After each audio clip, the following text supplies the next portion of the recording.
Good evening. For those of you who are awake with me tonight, my name is Blair Morgan. We spend so much of our lives bathed in the glow of these screens, but we rarely talk about the shadows they cast. Tonight, we're going to look into those shadows, at the stories that begin not with a creaking door, but with the quiet ping of a new email. Our first story comes from a user who called herself Jen. It began, as so many things do, in the confusing, overwhelming first year of high school. Jen was a freshman trying to find her footing in a sea of new faces and echoing hallways. So, when she received an email that looked completely official, with the school's crest and a signature from the dean, she felt a knot of anxiety tighten in her stomach. The email was brief. It said her grades were slipping and that the dean wanted to discuss it with her personally. She was about to type a reply to ask when and where, when she noticed a strange final line at the very bottom of the message. In a different font, almost an afterthought, it read, "Do not respond to this email." She thought it was odd, but she was a kid. This was an authority figure. You don't question the dean. You don't question the dean. A week went by. Nothing. She started to think it was some kind of glitch, a mistake. Then, the second email arrived. The sender was the same. The subject line was just her name. The message was only one sentence. "Meet me at the back of the school at 7 a.m. behind the dumpsters." Every instinct screamed at her that this was wrong. The time, the location, it was all wrong. But the fear of defying the dean, of getting in even more trouble, was stronger. So the next morning, in the cold, grey pre-dawn light, she found herself walking along the dew-soaked grass to the service area behind the school. It was silent. She could see the hulking green dumpsters. She called out his name, her voice sounding small and thin. No answer. She took another step closer, peering into the gloom. And that's when she saw it. It wasn't the dean. From behind the furthest dumpster, she saw a shape emerge. Not a full person, just a head poking out, watching her. We'll come back to Jen in a moment, because her story is about being lured out into the physical world. But what if the danger isn't trying to lure you out into the dark? What if it's already inside your home, watching you? This threat is different. It's silent. It comes disguised as something you want, something innocuous. Imagine you're scrolling late at night and you see an ad. An email offer lands in your inbox. A coupon for 40% off at a major retail store. It looks legitimate. You click it. The coupon code pops up. You save it, and you think nothing more of it. But something else has happened. In that single click, you've downloaded a piece of malicious software, a virus that now lives on your machine, hidden deep in the system files. It doesn't announce itself. It doesn't slow your computer down. It just watches. It logs every keystroke, capturing your passwords, your private messages, your bank details. It gives a complete stranger, somewhere out in the world, total control of your digital life. And worst of all, it gives them access to your webcam.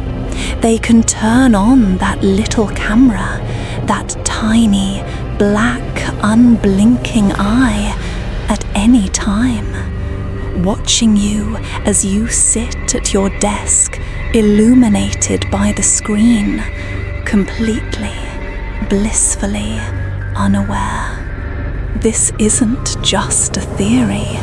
Back in 2009, this exact type of malware became a plague. A massive wave of these corrupted emails, disguised as coupons and special offers, spread across the internet like a swarm. For months, nobody knew how to stop it. Security experts were baffled. Anyone could have been a victim. Anyone's private life could have been turned into a secret broadcast for an unseen audience. It was a symphony of digital hell playing out on a global scale. But sometimes the attack isn't widespread and impersonal. Sometimes it's targeted, and it feels biblical. This is the story of a man we'll call Father David. He was working late one evening in his church office, the only light in the quiet rectory coming from his old desktop monitor. He was sorting through his inbox, deleting junk, when he saw an email with no title from an address he didn't recognize. He should have deleted it, but thinking it might be from a parishioner in need, he clicked. Instantly, the screen froze. Then it flashed a violent, electric blue, the dreaded blue screen of death. Scrambled white text filled his vision before the computer shut itself down with a final, defeated click. Father David sighed, frustrated, and hit the power button to reboot. The machine whirred and groaned, taking an agonizingly long time to come back to life. But the truly terrifying part wasn't the crash. It was what waited for him when the screen flickered back on. Everything was gone. All his files, his sermons, the church records, wiped clean. The desktop was empty, except for the wallpaper. It was no longer the serene image of a dove he had chosen. Now it was a huge, hyper-realistic and shockingly disturbing image of Satan. Not a cartoon, but something rendered with an artist's malevolent detail, its eyes seeming to look right through the screen into the quiet office. And as Father David stared in horror, a sound began to play from his speakers. It was a laugh, a distorted, glitching laugh that sounded like tearing metal and breaking glass, echoing in the holy silence of the room. He would power the computer down, but every time he turned it back on, the image was there. And randomly, for days afterwards, the laugh would just erupt from the speakers, even when the computer was asleep. What's the creepiest thing you've ever seen pop up on a computer screen? Let me know in the comments. I read all of them. We've seen a large-scale swarm. We've seen a targeted, destructive, and seemingly supernatural hack. But the real, soul-freezing horror begins when the email isn't random at all. It's for you, and only you. A former Reddit user posted a story that still haunts the darkest corners of the web.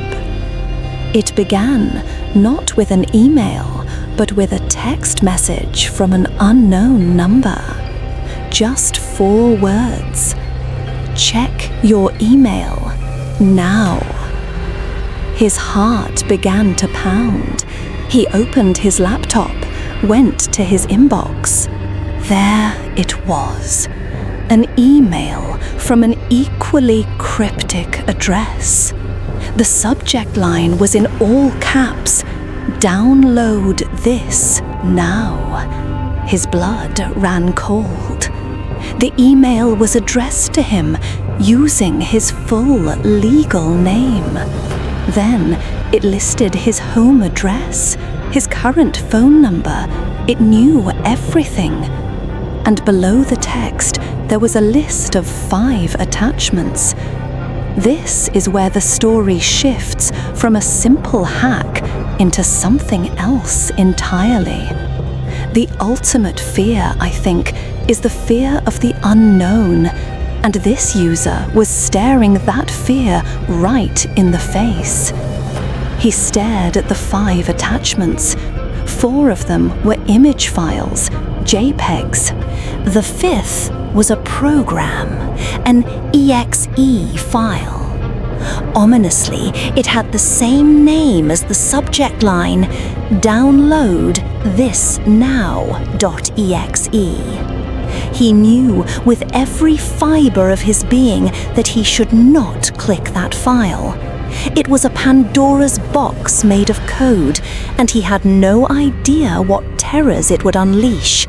But the pictures, his curiosity was a physical, agonizing force. His hand shaking, he clicked on the first one. It was a picture of his house, taken from the street, recently. His breath caught in his throat.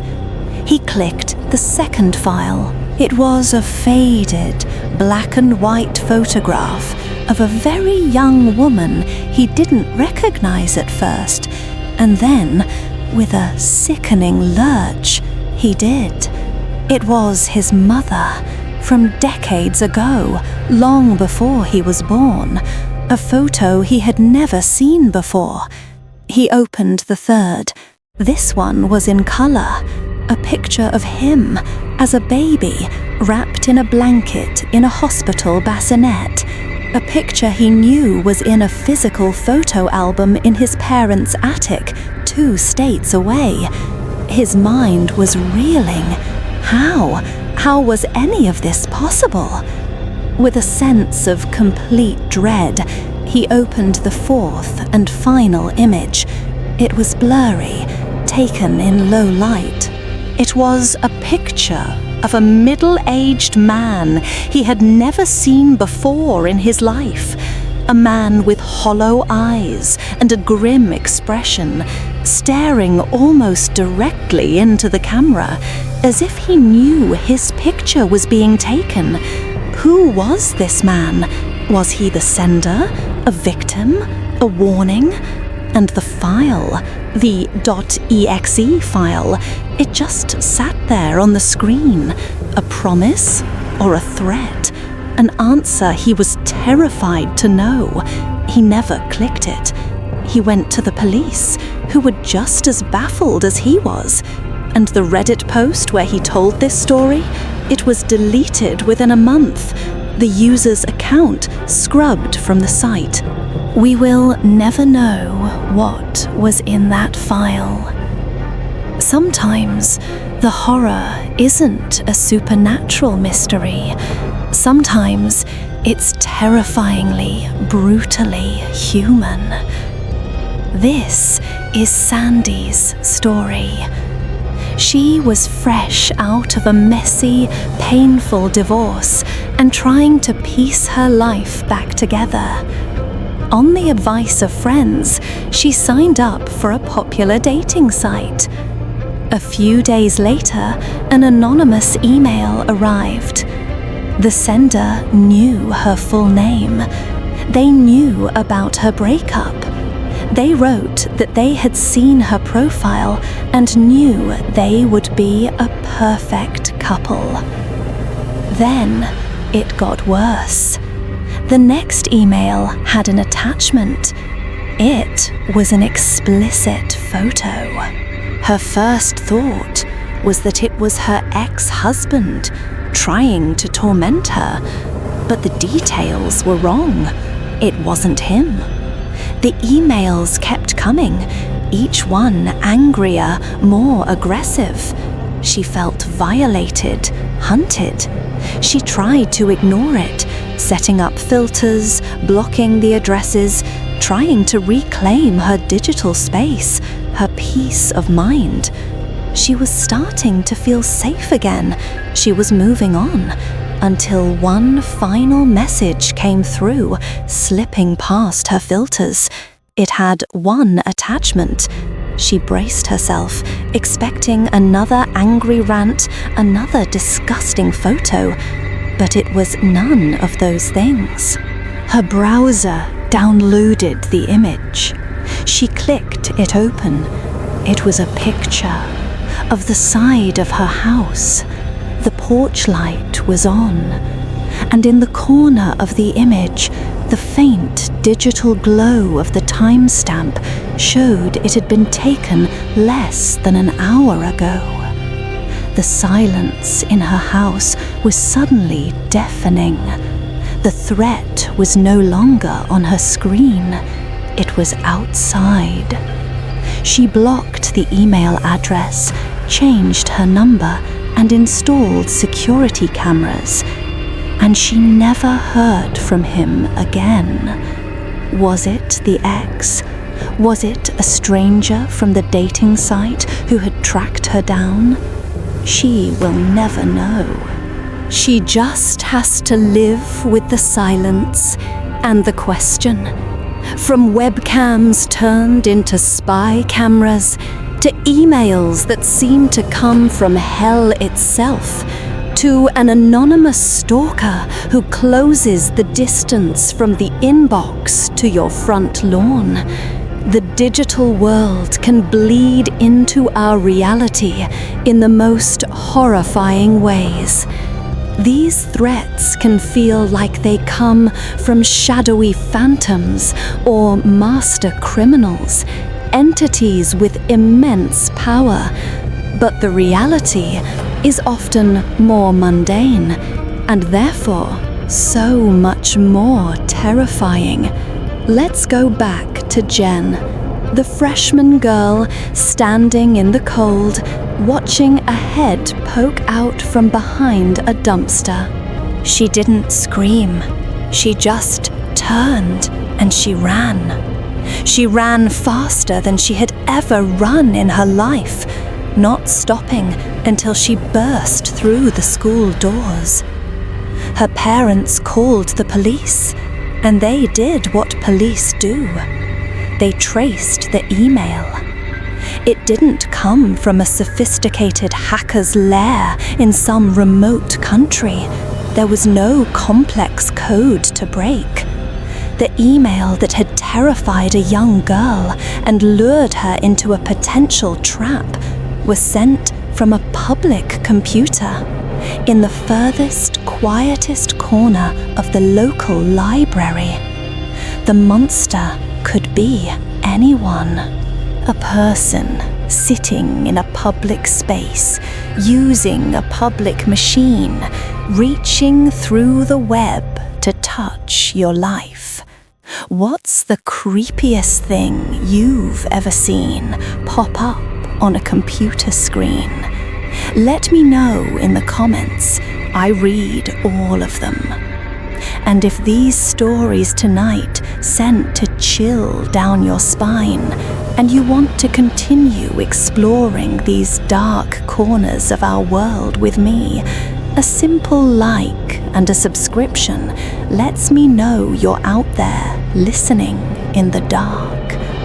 A quick word of advice: stories like these can sometimes vanish, so if you want to be sure this one stays with you, you might want to save it. You never know when you'll need a reminder of what's lurking in the code.